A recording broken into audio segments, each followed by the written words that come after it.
Bonjour et bienvenue sur French with Jeanne, un podcast en français pour les étudiants et étudiantes de français. Vous écoutez le 5e épisode de la série 16 sur des podcasts en français, où je reprends le concept de 5 podcasts francophones. Il s'agit de podcasts que j'ai sélectionnés pour le cours en ligne « Écouter des podcasts en français », dans lequel je vous mets au défi d'écouter et de comprendre 5 épisodes de podcast grâce aux questions que j'ai préparées. Vous pouvez retrouver ce défi dans la description de l'épisode. Le 5e podcast que j'ai choisi s'intitule le Book Club. Dans chaque épisode, une femme parle de son rapport à la littérature et présente un livre qui l'a marqué. Les épisodes durent une vingtaine de minutes. C'est du niveau B1 ou B2 selon les thèmes abordés et la manière de s'exprimer des invités. Même si elle s'exprime très bien, elle parle de manière assez spontanée, et il y a donc des phrases en suspense, des reformulations et des hésitations, ce qui complique la compréhension. À mon tour de vous parler de littérature.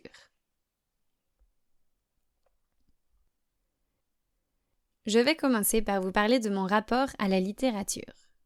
Si vous avez écouté les épisodes passés, vous avez certainement déjà noté que j'adore lire. Plus globalement, je suis fascinée par les langues. J'adore étudier la grammaire d'une langue et comprendre son architecture. J'aime les mots. Je prends plaisir à les manier, à écrire des textes en rime et à chercher le bon terme. Je suis admirative des personnes qui s'expriment clairement, émerveillée par les paroles de chansons poétiques et sensible aux phrases bien tournées. J'apprécie les gens qui savent communiquer et rendre leurs récits captivants. Bref, je suis amoureuse des mots et de toutes les langues du monde. Depuis que je suis enfant, j'aime lire. Chez moi, on lisait beaucoup. Enfin, surtout ma mère. C'est la plus grande lectrice que je connaisse. Elle dévore les livres. Elle en lit plusieurs par semaine. Elle en a toujours un à portée de main. Elle lit beaucoup de polars, mais aussi des romans. Elle lit souvent le midi pendant sa pause déjeuner et le soir avant de s'endormir. Elle aime bien se poser dans le canapé ou une chaise longue au soleil en rentrant du boulot et prendre une petite demi-heure pour bouquiner. Ça la détend. Elle est bénévole dans la bibliothèque de son village. Elle conseille les gens pour leur lecture et avec les autres bénévoles, elle choisit les livres à ajouter à la collection. Mon père, au contraire, ne lit pas beaucoup. Pour dire vrai, il lit le journal et des magazines de moto, mais pas de livres. Je ne l'ai jamais vu lire un roman. Quel contraste avec ma mère. C'est assez marrant quand j'y pense. Peut-être qu'il se contente des résumés qu'elle lui fait de ses lectures. À la maison, il y a toujours eu des livres. Mon frère et ma sœur sont aussi des lecteurs avides. Quand on était petit, on allait à la bibliothèque choisir nous-mêmes les bouquins qu'on voulait emprunter. Je garde des souvenirs merveilleux des livres pour enfants, avec leur monde imaginaire et coloré. Mon frère aime particulièrement les bandes dessinées et ma sœur préfère lire des romans policiers, des fictions, des nouvelles et plus récemment des essais féministes. Il y a un livre qui nous a rassemblés tous les 4. C'est Harry Potter. Maman achetait les livres au fur et à mesure qu'ils sortaient, et en général, on se les passait. Elle les lisait en quelques jours, puis c'était mon frère, moi et ma sœur. On adorait Harry Potter. Ces livres se lisaient tellement facilement. Je me rappelle qu'on n'arrivait pas à décrocher. Je me revois sur mon lit, à tourner les pages et lire rapidement, parce qu'on m'appelait pour venir manger, mais que je ne voulais pas lâcher le livre. Harry Potter m'a tenue éveillée jusqu'à tard dans la nuit. Personnellement, je lis beaucoup de livres de développement personnel, de romans et de nouvelles. Il m'arrive de lire des biographies ou autobiographies. De temps en temps, je choisis un classique de la littérature française pour enrichir ma culture. Comme ma sœur, je m'intéresse de plus en plus aux autrices féministes. Je suis en train de lire Simone de Beauvoir. Mais je suis lente, car ses idées sont assez complexes et me font beaucoup réfléchir. Pour moi, la lecture est un moyen de m'éduquer et de m'ouvrir l'esprit. mais aussi de m'évader de mon quotidien. C'est un outil de relaxation et d'apprentissage. C'est pour cela que je lis souvent 2 livres en même temps. Un pour le plaisir de lire et un pour approfondir un sujet. Le livre dont j'ai décidé de vous parler aujourd'hui appartient à la première catégorie. Il fait partie de ceux que j'ai lus pour le plaisir. Il a été publié en 1999. Je l'ai lu quand j'étais ado. En fait, mon frère, ma sœur et moi, on aime bien acheter des livres d'occasion, comme on en trouve sur les marchés. Chaque livre coûte quelques euros, donc c'est vraiment pas cher. On les choisit au feeling. On regarde la couverture, on lit le résumé et peut-être un extrait. Si ça nous donne envie, on achète. Ce livre, c'est ma sœur qui l'avait trouvé. Je le lui ai emprunté plus tard et je l'ai tout de suite adoré. Le titre de ce livre est « Les yeux cernés ». Les cernes, ce sont les poches qu'on a sous les yeux quand on est fatigué. Ce n'est pas du tout un livre connu, même si son autrice a écrit plusieurs romans. Elle s'appelle Anaïs Jeanneret. Et son nom est assurément l'une des raisons pour lesquelles ce livre a attiré mon attention. En effet, dans son nom d'autrice, il y a mon prénom, Jeanne, et mon deuxième prénom, Anaïs. Moi qui suis sensible à ce genre de coïncidence, j'ai pensé que je devais absolument le lire. Et comme par hasard, il m'a beaucoup touchée. Ce livre est écrit à la première personne, et c'est Jules qui se cache derrière ce « je ». C'est un jeune garçon, d'une 20aine d'années, qui est ami avec Lou, une fille de son âge. L'autrice raconte l'histoire d'amour et d'amitié qui lie ces 2 personnages principaux. Elle fait le portrait de ces 2 protagonistes, décrivant brillamment leurs qualités, leurs défauts, leurs contradictions. Elle montre la force et la violence des sentiments qu'on peut ressentir à cet âge-là. Elle expose l'instabilité des personnages, leurs hésitations, leurs états d'âme. Moi, j'adore toutes ces choses-là qui caractérisent les êtres humains. Dans ce roman, les personnages sont loin d'être parfaits et n'agissent pas toujours de manière logique, exactement comme dans la vie. J'ai toujours été fan de portraits, quelle que soit leur forme, et selon moi, ce livre est un exemple magnifique de portrait de 2 jeunes personnes aux prises avec la vie. On les observe lutter, se rapprocher, s'éloigner, souffrir, et on s'attache à eux. On se reconnaît dans leurs paradoxes. On est touché par leurs imperfections. Alors, même si l'histoire peut sembler manquer de réalisme, car Lou rencontre un grand succès suite à la publication d'un de ses livres, ce qui n'arrive pas tous les jours, ça ne m'a pas gênée, car j'ai vraiment apprécié le travail fait sur les personnages. On a simplement l'impression de les connaître.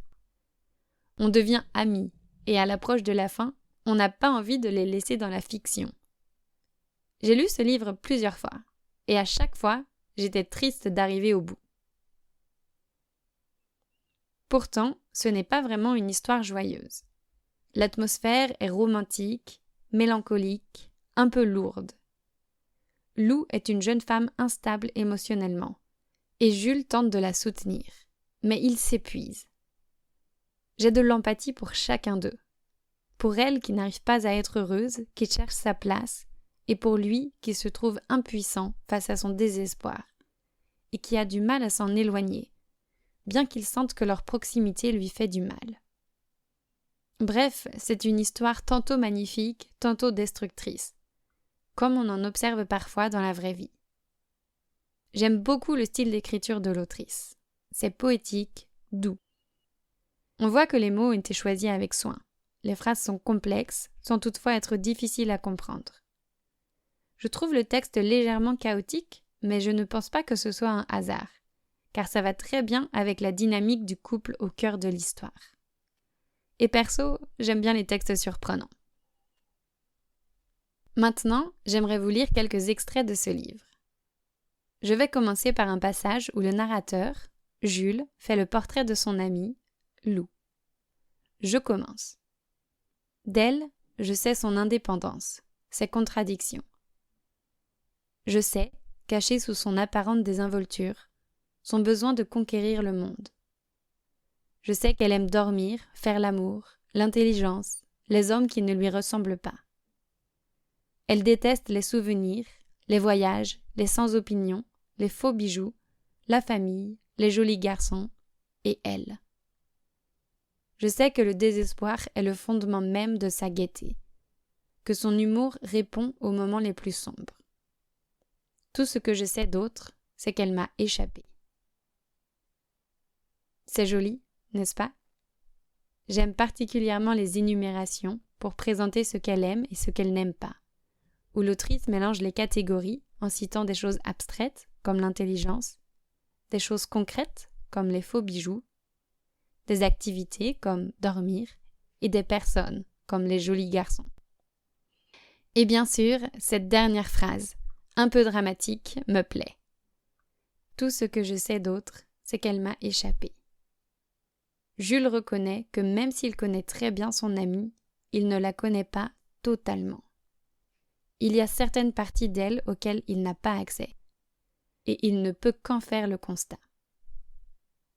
Pour décrire sa beauté, il dit « Je découvris son regard bordé de cernes sans lesquelles elle ne serait que jolie. » Cette phrase est un rappel au titre, ou peut-être que le titre a été basé sur cette phrase. Les yeux cernés, ce sont ceux de Lou. Plus tard dans le livre, on trouve la phrase « Elle était belle comme jamais parce qu'elle vacillait ». Pour Jules, ces tourments sont ceux qui la rendent belle. À ses yeux, Lou ne serait sans doute pas aussi jolie si elle était moins tourmentée. Plus tard, alors qu'il est adulte, Jules rencontre une autre femme, Valérie. Voici ce qu'il écrit sur elle. Je regardais Valérie comme on regarde l'immensité de l'océan, ne sachant qu'aucune approche ne permettra jamais de s'y sentir en terrain conquis. Sa respiration régulière, son absence de pudeur, l'abandon de son corps, sa main posée sur mon ventre. Tout était là, mais rien ne semblait avoir d'importance. J'apprécie la comparaison entre Valérie et l'océan. Les deux sont là, juste devant lui, et pourtant, aucun n'est vraiment accessible. J'aime bien la description simple de Valérie, qui permet d'imaginer la scène facilement. Là encore, la dernière phrase est un peu dramatique. Tout était là, mais rien ne semblait avoir d'importance. Que veut dire Jules? On peut interpréter cette phrase de différentes manières. Ça n'avait pas d'importance pour Jules ou pour Valérie? Et qu'est-ce qui n'avait pas d'importance? Leur histoire d'amour? Le fait qu'elle demeure inaccessible? Le fait qu'elle s'abandonne à lui? Allez, une dernière petite citation pour terminer. Jules dit « Je venais de quitter Valérie comme je l'avais rencontrée, par inadvertance. » Par inadvertance signifie sans faire exprès, sans le vouloir. Et j'adore le fait d'associer la séparation à l'idée d'inadvertance. Au fond, il n'était pas vraiment impliqué dans cette histoire avec Valérie. On peut dire qu'il se laissait porter par les événements, comme s'il n'avait pas choisi d'y prendre part. J'espère que vous avez aimé cet épisode et qu'il vous aura donné envie de lire en français. Si vous aimez le style d'écriture de « Les yeux fermés », pourquoi ne pas essayer de le lire? Sinon, je vous conseille de lire les nouvelles écrites par Jacques Salomé, qui parlent d'amour avec poésie. Les romans à double lecture d'Éric Emmanuel Schmitt sont aussi des livres de qualité accessibles à des étudiants et étudiantes de français. Merci de m'avoir écouté, je vous souhaite une belle semaine et à bientôt.